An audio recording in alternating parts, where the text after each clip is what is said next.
Is it too late to consider a shoe like the Hoka Carbon X2? With the Carbon X3 being announced, but still a couple of months away, of course it's not too late to consider a shoe like the X2. But that's not the real question. Should you consider the Carbon X2? That's what I want to talk about in this video.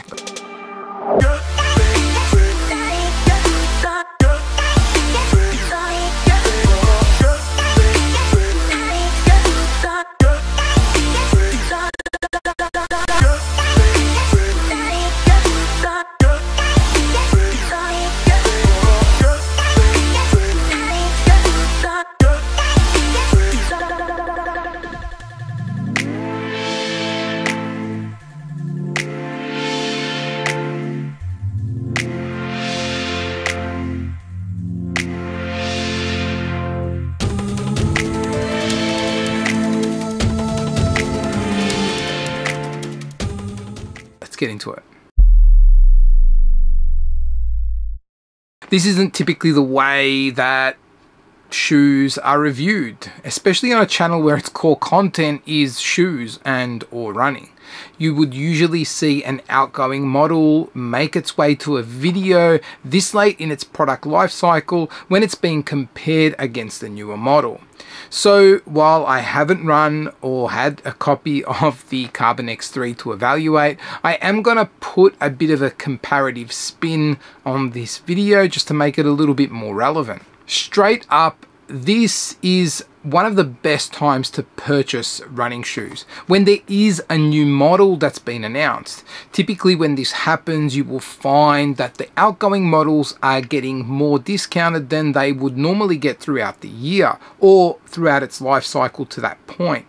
And for shoes like the Carbon X2 that start off at a whopping high retail price, there's an opportunity to get some really good savings out of a shoe. But just because a shoe's cheap or cheaper than it's ever been doesn't necessarily mean that you should buy it, because it could be rubbish. I'll be giving my thoughts as to how I've found my time in the Carbon X2 so far, but before I get to those thoughts, let's run through some stats on the Carbon X2. And it is a neutral road running shoe with an engineered mesh upper sitting on top of Hoka's Pro Fly midsole that also houses a carbon plate. I'm not 100% sure what the stack height is of the Carbon X2.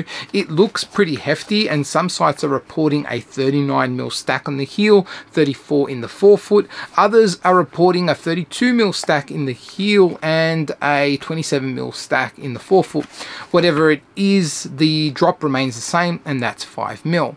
It fits true to size, and as far as the fit goes, I really like the fit of the X2. For a shoe that is aimed at being a faster paced type of running shoe, it fits really nice. It's roomy but not a sloppy fit, which is generally how I find all Hokas to fit, but I know that that can divide some people. And before I go through some of the performance characteristics of the shoe, I do want to talk about the aesthetics.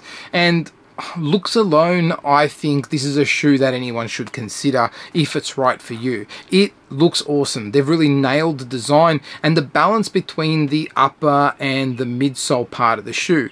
The midsole does take up a fair chunk of the silhouette, but overall the shoe is nicely proportioned. I really like the details that we get in the midsole with this sculpted part around the back, and the upper itself doesn't have a heap of overlays, so it does have that lightweight look to it without having a whole bunch of unnecessary stuff covering the top. And speaking of the upper, in the X2 we've got an engineered mesh upper. The Carbon X3 gets a new knit upper, and while I think a knit upper would potentially be a little bit more comfortable on foot, in all honesty I didn't find the upper that the X2 has to be lacking. The engineered mesh is pretty lightweight, it's really comfortable, and I think it does what it needs to do. It's breathable, and on my runs, particularly in the warmer days, I found that it was really well ventilated. I think the upper is definitely one of those areas with the X3 that there isn't a significant enough change on paper that would make me look forward to waiting for the X3. What I can say about the X2 though is that there is a nice amount of padding. It's not overdone and mostly around the heel collar. The tongue itself isn't padded, but it is gusseted, and so you're able to get like a really nice fit without things moving around. As far as the midsole setup goes on the X2, we've got a Profly midsole with a carbon plate. The carbon plate's position had changed from the Carbon X1 to the Carbon X2. I think it had moved a little bit more towards the forefoot, and the carbon plate's position, I believe, has moved again in the X3.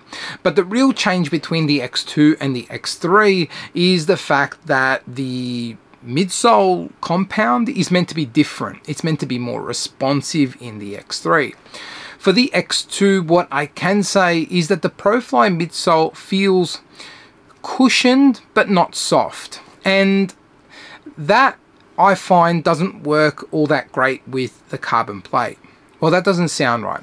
It works fine with the carbon plate, but what I really miss from the midsole setup with the carbon plate is that explosive sort of feel that you get on toe off because you've got a carbon plate wedged in the midsole. When I think of shoes like the Vaporfly and even some offerings from Saucony or New Balance, the foam that the carbon plates are housed in is quite soft and spongy, and so that carbon plate really acts as this propulsive sort of feature in that shoe. The Carbon X2 feels very similar for me like what the Adidas Boston 10 feels. While the Adidas Boston 10 doesn't have a full length carbon plate, there are some rails underfoot, but because that foam is very similar feeling to the foam in the Carbon X2, in that it's cushioned but not overly soft, I don't really notice the carbon plate. And in fact, the X2 for me feels very, very similar to the Hoka Mach 4. The new foam in the Carbon X3 is meant to be a more responsive foam, and that does make sense to me. Because of the shoe that the Carbon X2 is meant to be, or the Carbon X range anyway, I would expect it to have a much more explosive feel than a shoe like the Mach 4 and not feel very similar to the Mach 4. While there is definitely some interest from me in terms of how the midsole in the X3 will perform, we all know that sometimes the marketing hype doesn't always live up to the practicalities of how a shoe feels when you're running in it. It's something that I would definitely be interested in looking forward to with the X3, but I guess whether or not you should wait for the X3 on the midsole feel alone depends on what kind of shoe you need. If you've already got the Mach 4 in your collection, I would say you don't need the X2. But if you are looking for a faster day shoe, the X2 would feel great at running those faster paces. As far as my conclusion on the X2, I really enjoy running in it when I am looking to do faster paces on my run for any given day. I do also have a pair of them Hoka Mach 4s, and so I find that it does wrestle for its place on any given day with that shoe. Because of the similar feel, it means that if I run in the Mach 4 or the X2, I find that I don't want to reach for the other shoe in any real hurry. They're my ramblings on the Carbon X2. Let me know what you guys think. If it's a shoe that you are considering, even though the X3 is about to be released, or if you're just not even interested in the shoe but you want to throw another comment down below, leave it there. And until the next video, laters.